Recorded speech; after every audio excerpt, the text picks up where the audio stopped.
Yes, we can all relax now. Whatever you were able to see in the Atma Murti as the revelations from Kalabhairava, you can share it now with your partner. Type it down, share it with your partner, and verify whatever you were able to scan the details through your third eye.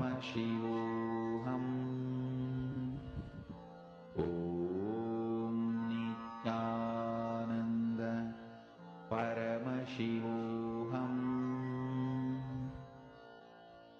Om Nithyananda Paramashivoham. Om Nithyananda Paramashivoham. Om Nithyananda Paramashivoham. Om Nithyananda Paramashivoham. Om Nithyananda Paramashivoham. Om Nithyananda Paramashivoham. Om Nithyananda Paramashivoham. Om Nithyananda Paramashivoham. Om Nithyananda Paramashivoham. Om Nithyananda Paramashivoham. Om Nithyananda Paramashivoham. Om Nithyananda Paramashivoham. Om Nithyananda Paramashivoham. Om Nithyananda Paramashivoham. Om Nithyananda Paramashivoham. Om Nithyananda Paramashivoham. Om Nithyananda Paramashivoham. Yes, once we have finished verifying with our partner all the details that we were able to see with your third eye, you can always post how did the manifestation happen for you, what are the breakthroughs you had, and the various things that you were able to see on the Atmamurti of Swamiji. Ma Geetanjali, Ma, if you do not have a partner, you can always pick up any random object that you can Google online, a random artifact, see that picture and scan it and do it.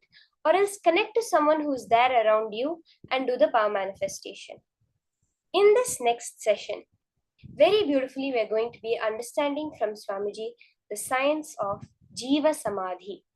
This is a very, very high science of how your body can live even after you have left the body. This is the science of Jiva Samadhi. Let's now hear about it from Swamiji.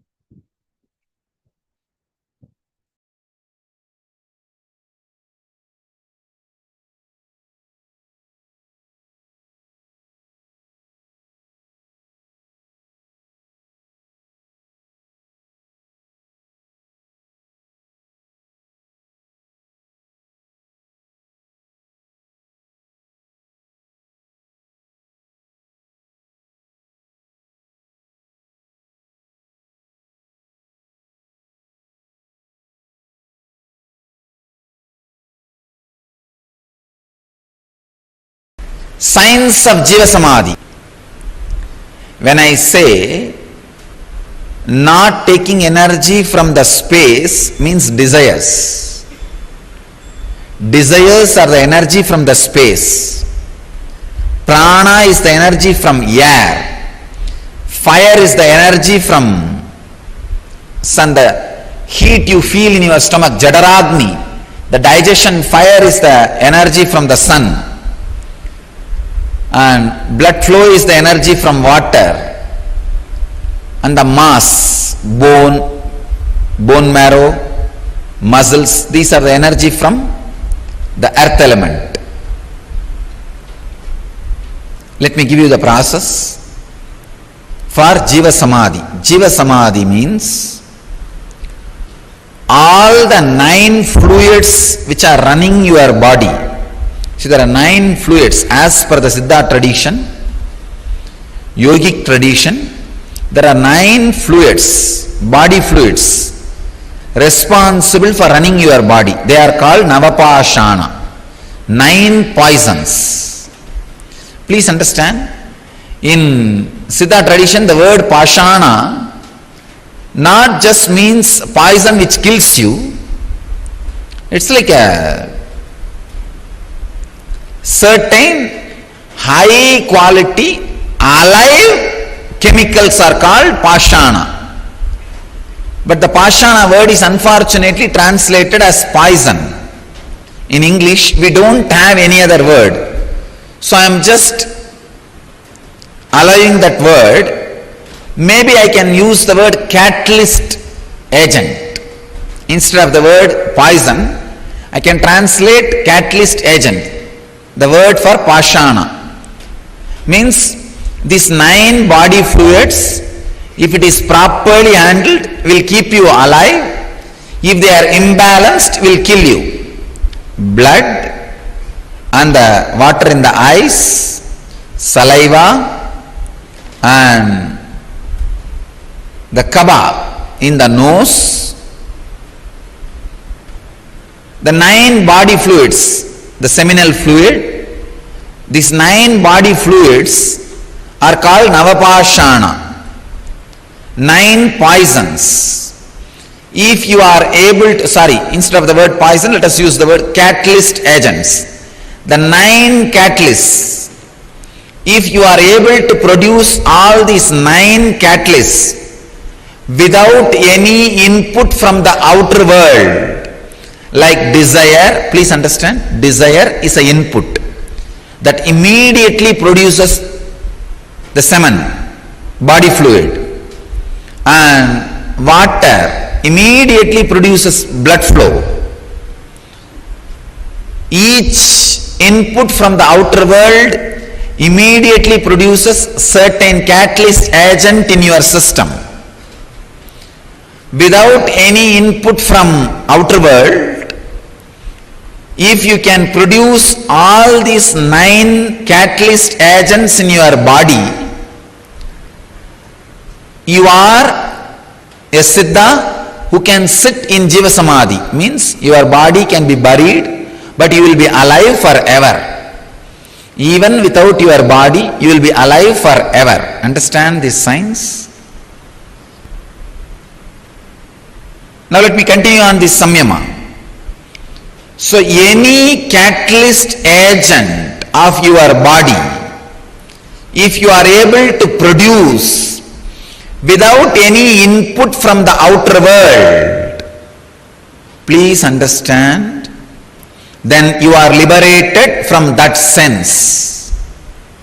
For example, a man whose seminal production or the egg production, in the woman's body the egg production, or in the men's body seminal production, is independent of the desire, fantasy.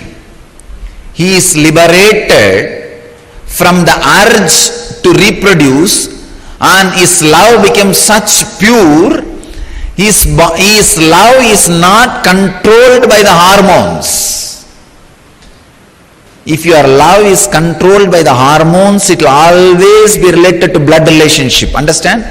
All blood relationships are hormone relationships, not blood relationships.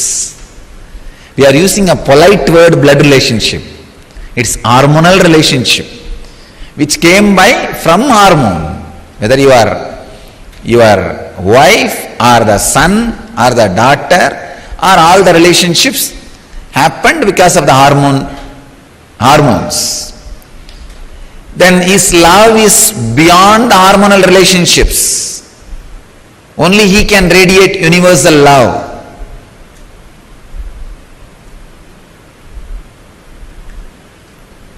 Now, this technique, the Samyama and the Vishuddhi Chakra, can liberate you from all the 9 catalyst agent production inputs. Please understand. For all the 9 catalyst agent production, whatever input you need from the outer world, you can be liberated from all that input. You can be liberated from all that input. Understand? That's the important thing. And you can go on be producing it so that your body is, I can say that you are alive. Like Raghavendra Swamigal of Vrindavan, a great yogi, he is still alive, sitting. Don't think he is dead. It is Jiva Samadhi. He is there alive. Still his beats roll. Please understand. If you go in the silent night times, put your ears on that Samadhi, you can very clearly listen the beats rolling and that sound of the Ramanama, that mantra, that some murmuring. You will not be able to hear exact Rama sound, but that somebody is sitting there and humming or uttering some words in rhythmic way, that can be heard very clearly. I am not promoting any superstitions. I am not telling you lies. I am telling you from my experience. If you have intelligence, go and check it.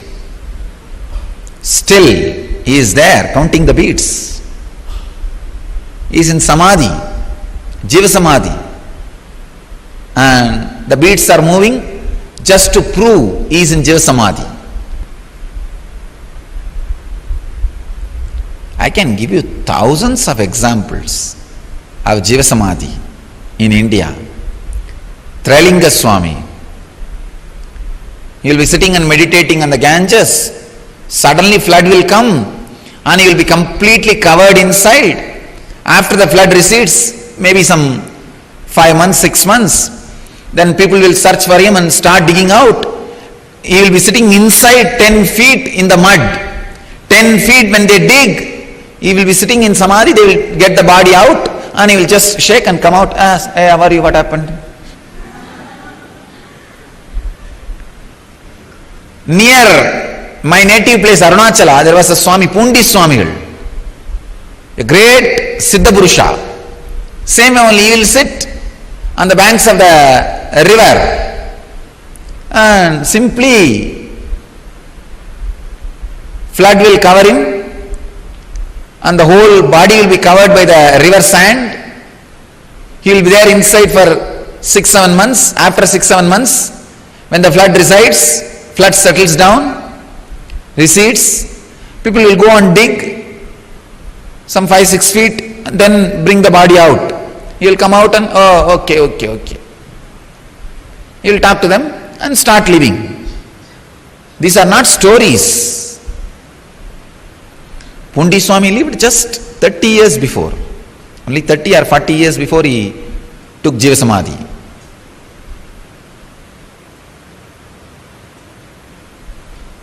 He is a next generation to Ramana Maharshi. Must be 30 to 50 years only. He would have had Jiva Samadhi. And Trilinga Swami, he also lived. He was seen by Ramakrishna had darshan of Trilinga Swami. Vivekananda had darshan of Trilinga Swami. Means 100 years before.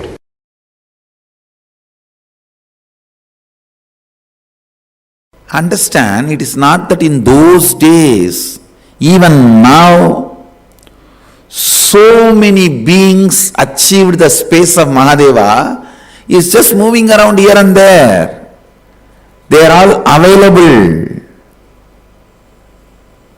Kinaram Baba is one of the great Aghori, lived in Varanasi. His recorded biography goes to 440 years. Please understand. And another one, Trailinga Swami. His recorded biography goes to 370 years. Kinaram Baba and Trailinga Swami, both of them are seen even by recent day people. Ramakrishna has seen Trailinga Swami. And even Rajendra Prasad, he has seen the Trailinga Swami. They were all just in last 100 years names. Maybe Kinaram Baba may be a little older, but historical figures, not legendary figures or mythical figures who lived here now. In reality, Kinaram Baba used to have a cart. Whenever he wants to go and give darshan to some devotees, wants to see somebody, he will just tap the cart and it will fly. It will fly wherever he wants to go. He will go and bless people, then he will come back. Using the physical body. Using the physical body, he will go. And Trailinga Swami beyond. He will not even move. He will be sitting here and appearing in 10 places. Trailinga Swami is the second being who had directly the mother's milk from Parvati, Meenakshi. First being is Jnana Sambandar. The second being who received the Meenakshi's prasada and sitting here among all these beings, millions of people who radiated Mahadeva's space walked in this city. So every inch, every corner, every dust is sacred by them putting the feet in this place. The very air which they all breathed, this Trailinga Swami will sit in Samadhi, Ganga will overflow for 6 months. When the water recedes, he will be sitting in the same place, that's all, in Samadhi. There is no physical, physiological, psychological rules for them. Just breaking everything.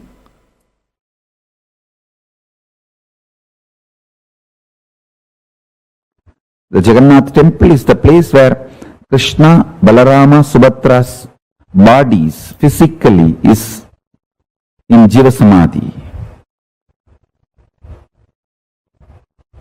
The deity represents, see the body, after Krishna leaves the body, it floats in the ocean and goes to that side as directed by him. That body filled with the salt water.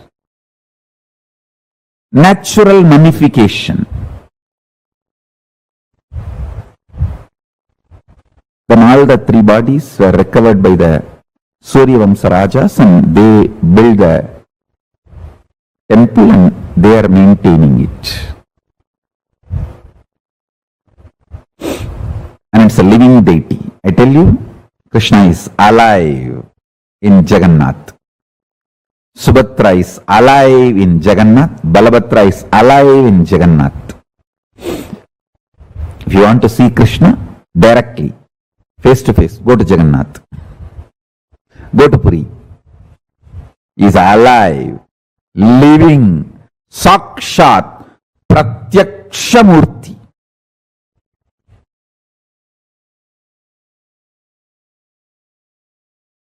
It's a science. Just like mummification in Egypt. That is a smaller level. It is a science which can take you up to Swargaloka. Only deification can take you to Kailasa. Because Hindus have mastered this science in a much grander and ultimate way.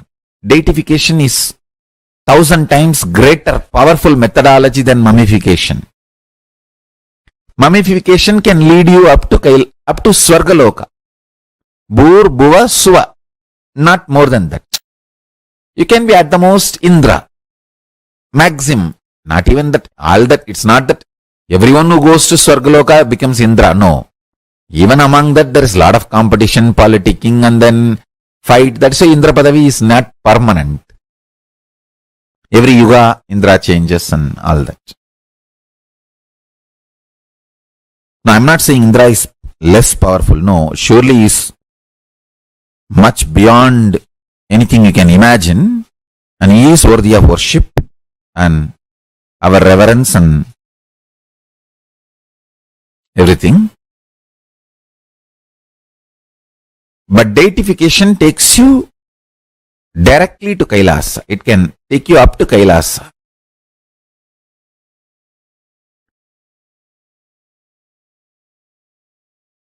Human beings should not die. When the science is available from Kailasa, why should you die? No. No death. Blessed are those who achieve Swarupa Samadhi, but at least Jiva Samadhi. At least Jiva Samadhi. Jiva Samadhi means your body will be left after you stop using. It will be there, but it will not show any of the symptoms of death. It will not decay, it will not stink, it will not go into any deformity. Just it will be there as if you are in Samadhi. Swarupa Samadhi means like Jnana Sambandhar, Andal, Vallalar, carrying the body itself. Body will not be left. It will just dissolve into the light.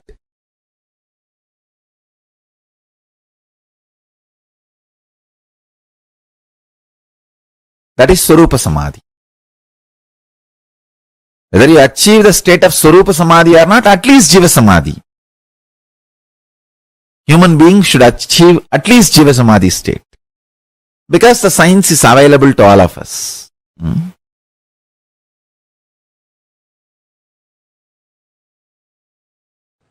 You may have mind, you may have body, you may have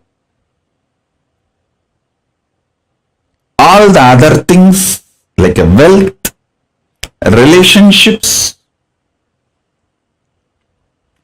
but you are consciousness.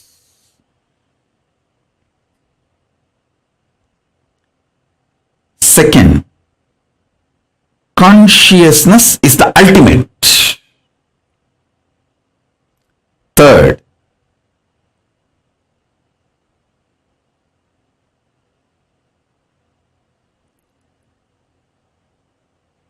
declaring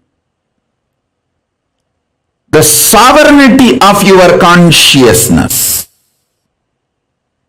Declaring sovereignty of your consciousness. Your consciousness is the supreme, most powerful,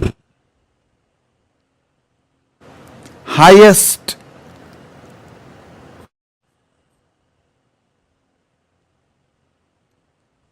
your consciousness is supreme, most powerful, highest existence. Listen.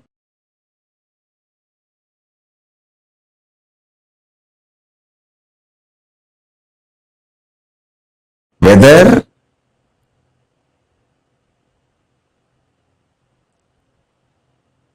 the yoga you are asked to do, stretching your body, or pranayama you are asked to do, like a cohesive, coherent breathing pattern, or the puja, the worship you are asked to do, or listening to these great truths and internalizing everything.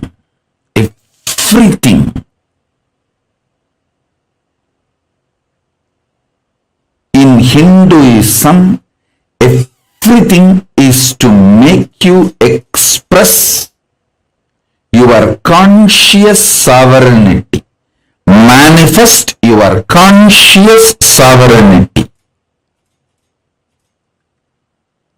Listen. From your conscious sovereignty, when you manifest your health, the health becomes eternal, permanent. From your conscious sovereignty, if you manifest economical independence, that becomes eternal, permanent and good to you and to the society, because a conscious sovereign being will never harm society and generate wealth. Understand?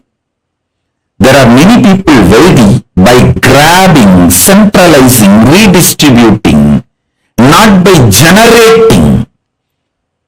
The real wealth is always generation focused, generating focused, not just redistribution or grabbing. A conscious being will be wealthy by generating, not by grabbing or redistribution, being part of this redistribution loop. So understand, a conscious being, when he declares his conscious sovereignty and manifests health, it will be an absolute perfect health. He knows how long to live and he knows when to leave. I can give the example of Paramashivoham. Even after leaving the body, his body did not go through any symptoms of death, deterioration of death.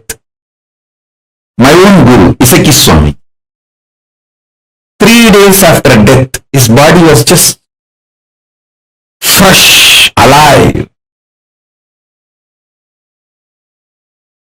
My Guru Kukumar asked, Bhagavan, please do Bhatmasana, we have to keep you in Jaya Samadhi. His body just locked itself in Bhatmasana and we kept in Jaya Samadhi.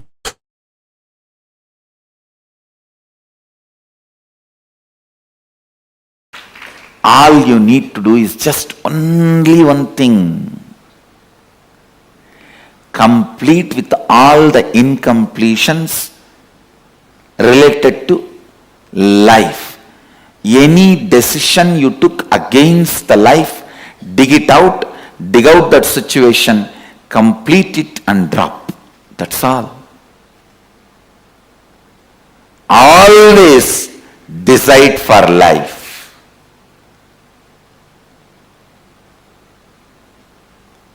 You have a right to live. With this context of Ishavasyam idagum sarvam yatkincha jagatyam jagat. Even if you have not achieved that context, decide to live and align that context to you more and more. Because you have not yet achieved that context, don't decide not to live or against the life. No. Decide to live. Declare. Decide. My DNA, I have the authority to reprogram, deprogram, program as I want. decide to live. And even if one corner of you has self-doubt, I have decided many times not to live, what to do? I don't care. Now I am deciding to live. And whenever those decisions against life comes up, I'll clean it up, but I am declaring and deciding to live.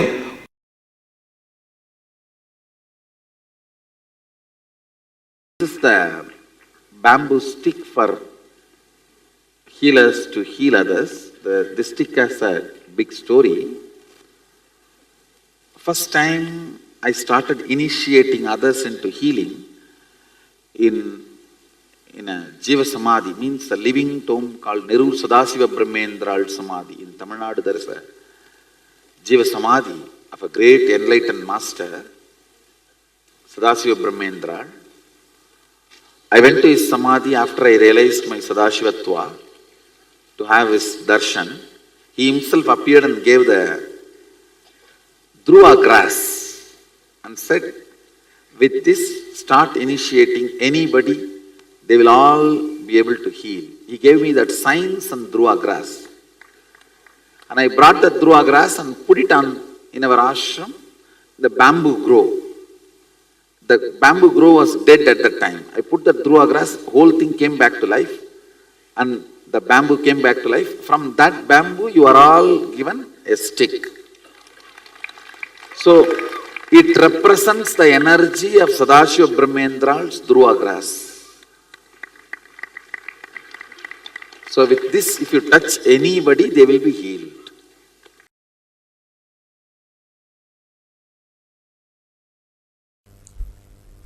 See, each kshetra, the temple, energy center, has some password. That's the right thing, some password to access the energy installed in the kshetra. You see, each kshetra, each temple is an energy circuit, energy mandala created by some enlightened being. For example, the Parani is the energy circuit created by a great Siddha called Bohar. Bohar and his Guru Dandamani Swamigal, both of them lived there.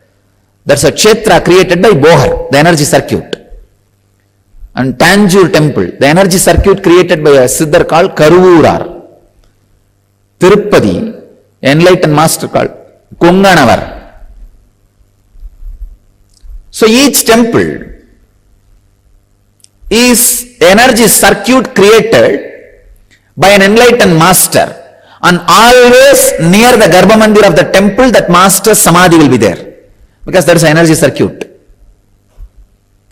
Even if you go to Tanjavur, just behind the temple, the Karuvura Samadhi will be there.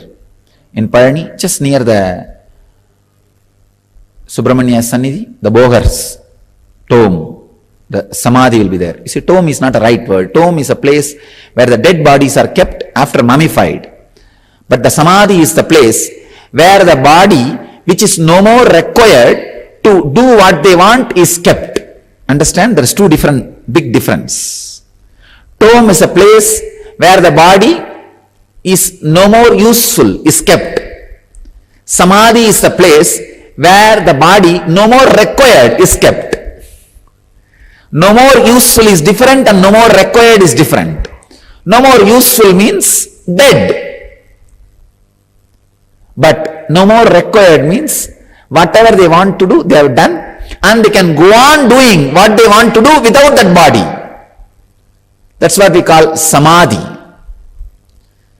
All the great kshetras is great incarnations, Avatara Purushas, Siddhas, energy field, the sacred energy mandala, energy circle, energy circuit created by them.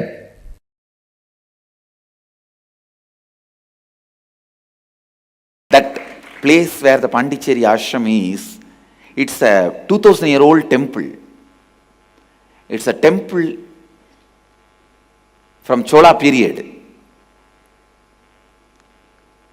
So the moment I started the Shivoham process, that original energizing done by Karuvurar woke up. That very energy field Woke up because energy field cannot be killed even if the deity is removed and the temple is removed. The energy field continues to exist as long as the Garbha is there, which is planted usually around some 40 to 50 feet down below the ground. So the Garbha is planted. Garbha means the solidified mercury with other other traditional herbs, 30 to 40 feet depth. As long as that is there, energy field cannot be removed. And in Pondicherry Ashram, still that is there. 8 Garbha is there inside. Means 8 Garbha Mandirs Garbha is inside. It is there. So the moment I started the Shivoham process, all the 8 Garbhas came to life. It has come back to life. Now it is like a 9 Shivoham process going on. Garbha is a energy battery planted by the enlightened beings before they install deities. All around Biddi I have installed 108 Garbhas. In 108 places the solidified the Garbha is installed in Biddi. Now we made it into compound wall. Earlier, under each pole I have installed.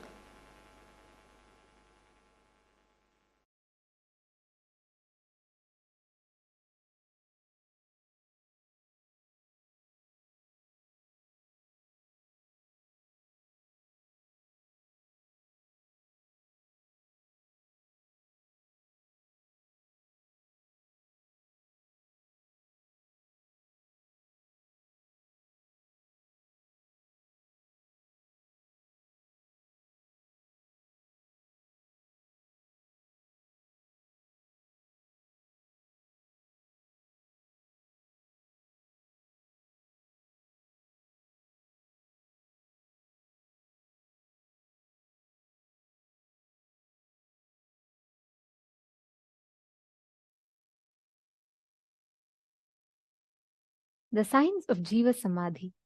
Swamiji is revealed a very important truth. See, living after death, living through death, and experiencing the truth that you are alive even after your death. All of these exist in Hinduism. Actually, did you all know how many of you have heard about monks and Hindu sadhus living for hundreds of years? How many of you have heard about like Mahavatar Baba? And how many of you have heard about these great enlightened beings and Siddha Purushas who live for hundreds of years together? How many of you have heard these stories when you were young, growing up? Yes, please understand, this is a science. Living forever, having a Divya Sharira and living through death, Jiva Samadhi, are all a science that all of us can live, practice, apply practically and experience, which is what Swamiji revealed just now to all of us. This Jiva Samadhi means literally your ability to have the have the complete completion with your body. Swamiji revealed this in 3 main points, right? Swamiji said, if you can produce all the 9 catalyst agents in your body, you are a Siddha who can sit in Jiva Samadhi. Means your body can be buried, but you will be alive forever. Second, there is no physical, physiological, psychological rules. There is no physical, physiological, psychological rules that our body is bound by. Third, mummification can lead you up to Swarga Loka, Bhur Bhuva Suva, and not more than that. But Jiva Samadhi, deification, takes you directly to Kailasa. You may wonder, what? Yes, this is a very, very important truth that Swamiji has revealed about mummification and deification. What mummification can take? and what deification can do. Now, please listen very carefully. It's a very important science for all of us to understand.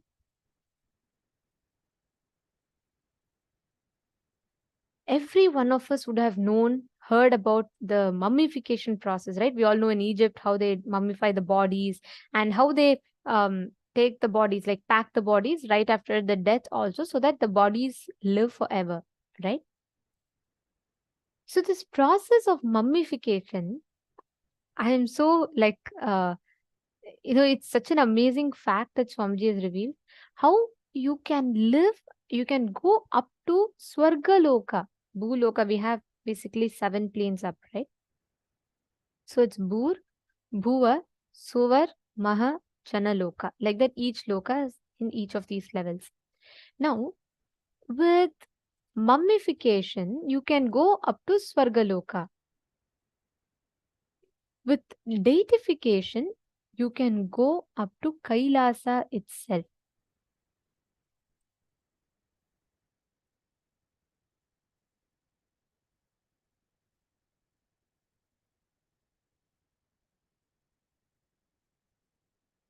It is very important that we catch this truth.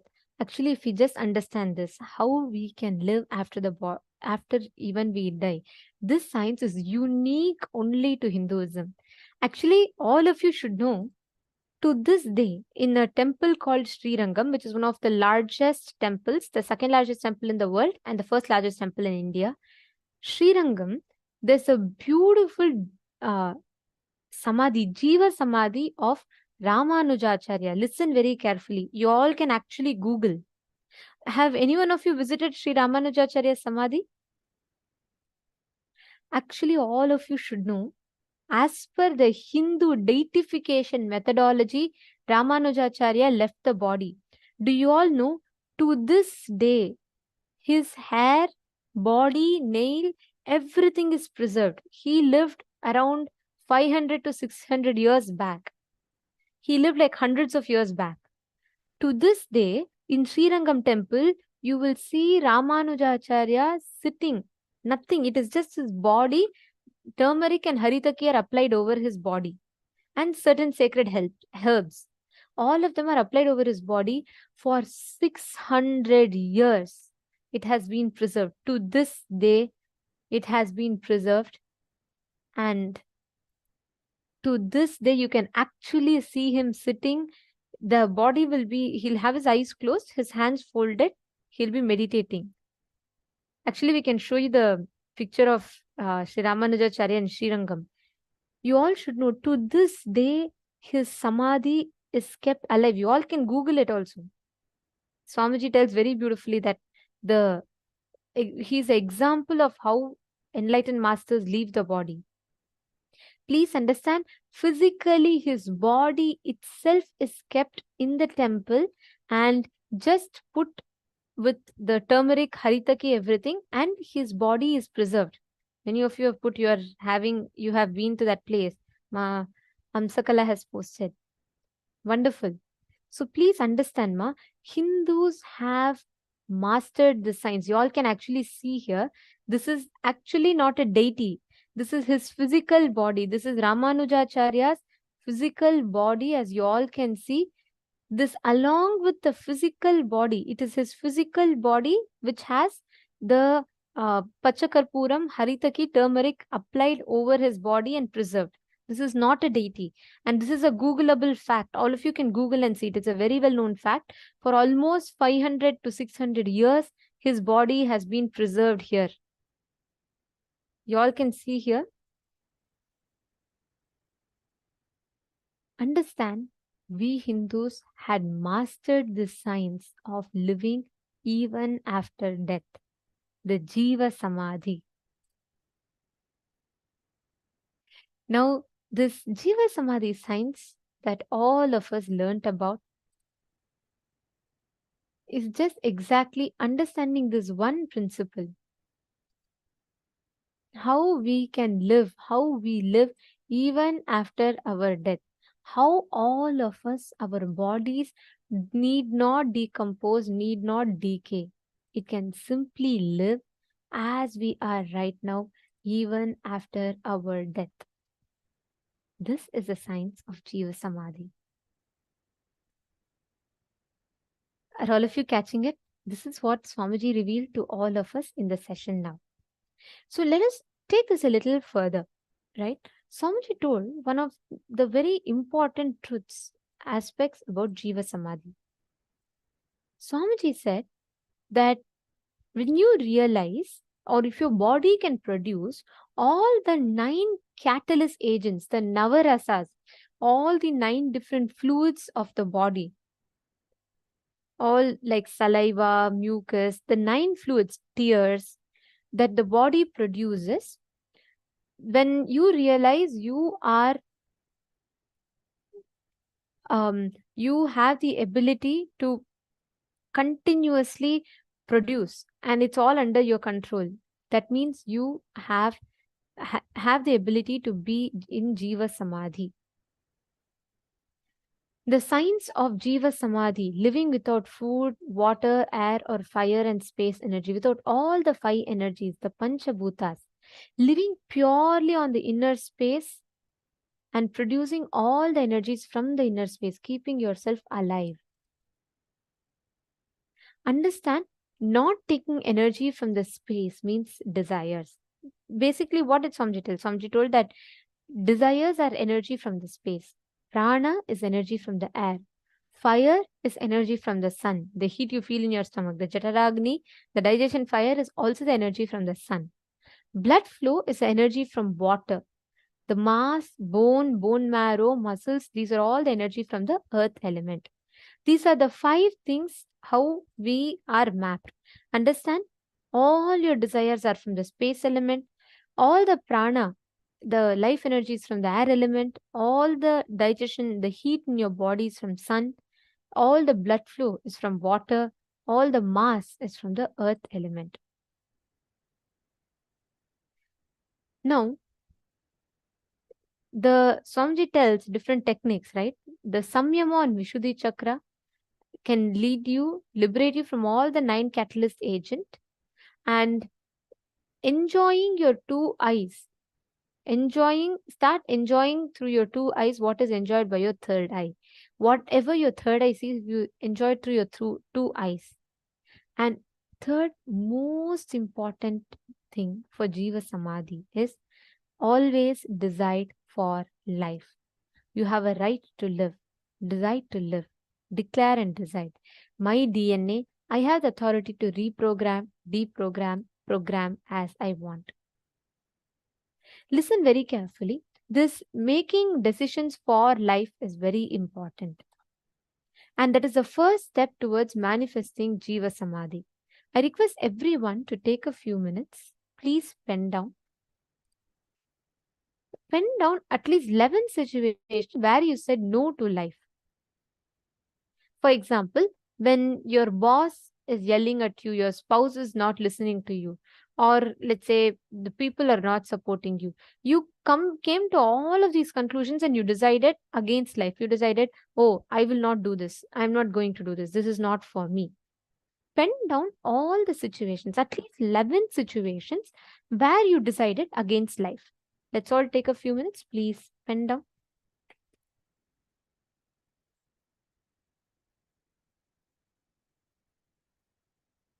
Please write down.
Ever you have written down.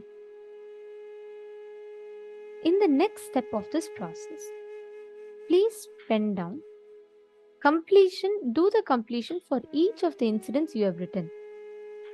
Understand very carefully, consciously decide to make only life positive decisions. Make only life positive decisions. Say yes to life. With that decision, just sit, relive, complete.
Please relax.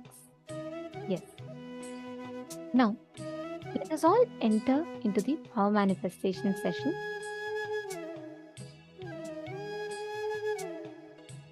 Please understand, today's the powerful cognitions that Swamiji has revealed. What each of us understood.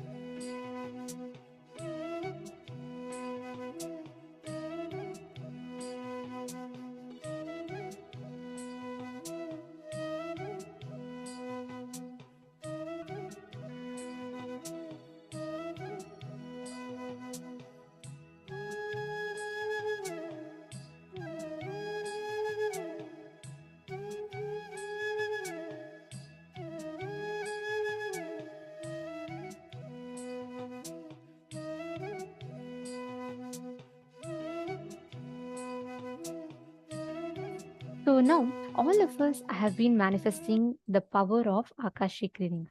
See, please understand, today with the initiation to go beyond death, with the initiation with the death process, all of us are going to be able to manifest the power of seeing the past, present, and future. Can I request every one of you, all the participants, whoever have kept your Atmamurti in front of you and are ready, can I request every one of you to please put yes in the chat? If you all have the Atmamurti in front of you and you're ready for the power manifestation. And always when you're sitting for power manifestation, please wear kumkum. Ma Karen Headley, yesterday you were wearing nice kumkum and bhasman sitting. Can you also apply some kumkum? Ma? Always for power manifestation, the kumkum helps enhance your manifestation experience. Nithyanandam, Dana Caesar, Prithvi Prasad, Sumati, Purnima, Malili Sion. Come on, every one of you, please come on camera. Can I request all the participants to please come on the camera? Please remain in the camera throughout the day, and the digital security team will be having to move you all into the waiting room. If the participants are not in camera, they will be moved into the waiting room. So we kindly request all the participants to please come on the camera. Any participant that is not in the camera, we will be moving you all, we will have to be moving you all into the waiting room. So we request all the participants to please make sure you're continuously in the camera. Let's make sure we follow Kailasa's digital security policy. Please be in the camera and make sure you're not missing the sessions. Of course, you can go for washroom breaks or, having food. But for all the sessions, please make sure that you're on camera. Okay. So listen very carefully. You are going to be able to see all the answers to the questions on the deity itself. Like, for example, like if Swamiji's form is here, right? You can actually see the answers appearing in golden letters on Swamiji's form. Like how a mirror or a portal will just open up, right? That is what is Akashic readings. You will be able to see all the answers on Swamiji's form itself, on the Atmamurti. Just make sure you have applied Jnananjana, Kumkum, Aushada, anything on your third eye, and just look at Swamiji. And understand, Akashic readings, you will always see it in golden letters. You have to wait till the Atmamurti will show it to you in golden letters. Catching it? Are all of you understanding? Okay, so let us all enter into the power manifestation.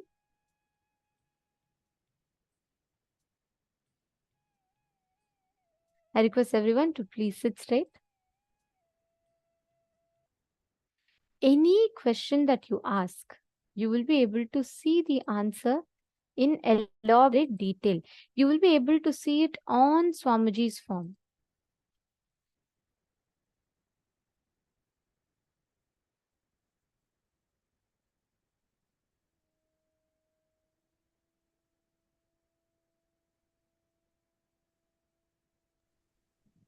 As Ma Nityanandita just described, very clearly, when you do the Akashic readings, there will be no doubt about what you're seeing. And as you see it, you just exactly like if you're reading out from a book, how you would read it out. Exactly like that, read out whatever is appearing in the golden letters on the Atmamurti. It will not be like you'll close your eyes and it will be like in your inner space, or it will come as a feeling like the other powers. The power of Akashic readings is very clearly an independent intelligence apart from you that works, where Kala Bhairava will very clearly show it to you in clear golden letters. Are we all understanding this? It's not like a feeling or some idea or something in our inner space. This will be very clearly externally, like on the screen. When you see the slide, you see in black letters the words written like that, with that same clarity. On the Atmamurti, you will be able to see the golden letters.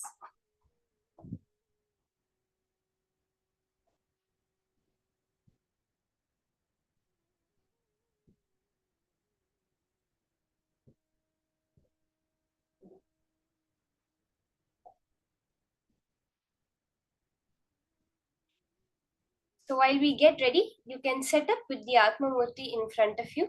Please ensure you have the photo of Swamiji, because these golden letters will appear on the photo of Swamiji, on the Atmamurti of Swamiji. So keep the Atmamurti with you ready, and you can connect to a partner. You can see. Let me explain to you Akashic readings very clearly. Any information in the cosmos will be available to you from the past, present, or future. Something that has happened a long time ago. Whether it is about some incident when you were a child, you went to someone's party, your first birthday party, or sometime in the future. What's going to happen on this day, 1 year from now?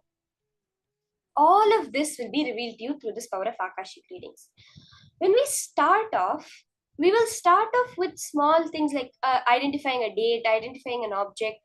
But when you reach the peak of the whole power manifestation of Akashic readings, any past, present, or future will be revealed to you. Actually, there's a very beautiful incident in the life of Bhagavan Sri Rama, which is very little known to people. I'm just telling you to understand what is this power of Akashic reading exactly. So we all have heard of Valmiki Ramayana. So if you have any background introduction to Hinduism or anything, you would have heard of the Valmiki Ramayana. If you actually read it, the chapter about Rama's childhood is very brief. It has not much description of Bhagavan Sri Rama's Gurukul life and the time when he studied and all. But there's another scripture which is written by Valmiki himself called the Yoga Vasishtham, which describes in detail about Rama's childhood. So the teachings of Rama's guru, Vasishtha, to him is recorded as the Yoga Vasishtham by the same person who wrote the Valmiki Ramayana, by Maharishi Valmiki. And in the 6th chapter of this Yoga Vasishtham, which is a total of 32,000 verses, the 6th chapter, 52nd part, 28th verse, which says, Vasudeva sutasveko Vasudeva iti shrutah deho bhavishyati harer dvitiyah pandavorjunah yudhishthira iti kyato dharmaputro bhavishyati ambodhimekhala bhupa pando putrassa dharmavit. See, this is a verse from the Yoga Vasishtham. These are 2 verses from the Yoga Vasishtham, which is during the time of Rama. Now, what these verses are saying is so interesting because they're describing an incident which is to happen 1 yuga in the future, during the life of Sri Krishna. Bhagavan Vasishta is telling Rama that in the future, Mahavishnu, Hari, will take 2 incarnations, the Nara Narayana incarnations, one as Vasudeva Krishna, the son of Vasudeva, and as Arjuna, the son of Pandu. And he goes on to say, in the future, this same Pandu will have an elder son, Yudhishthira, who will be a knower of Dharma and who will rule the entire earth.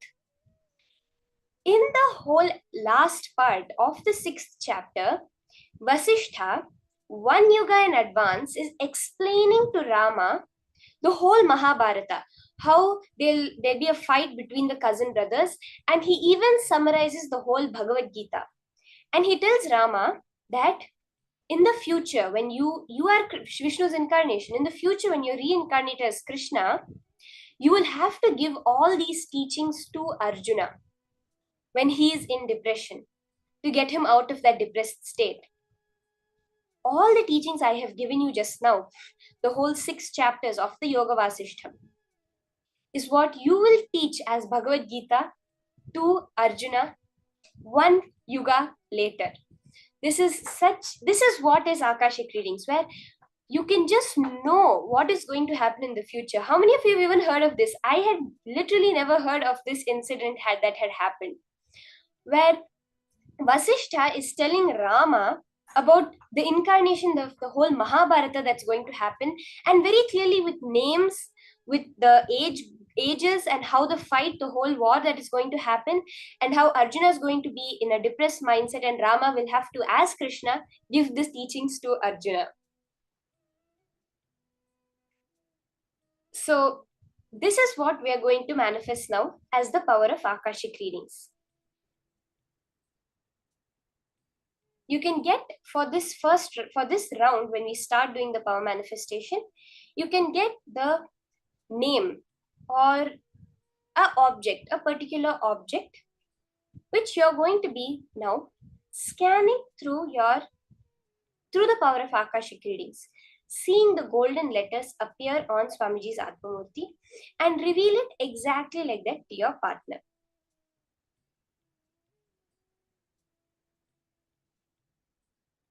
Let's start the manifestation. Chant the Mahavakya, sit straight, and very clearly see on the Atmamurti how the golden letters that you are supposed to now just read out to your partner and reveal to them.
Nithyananda Paramashivoham.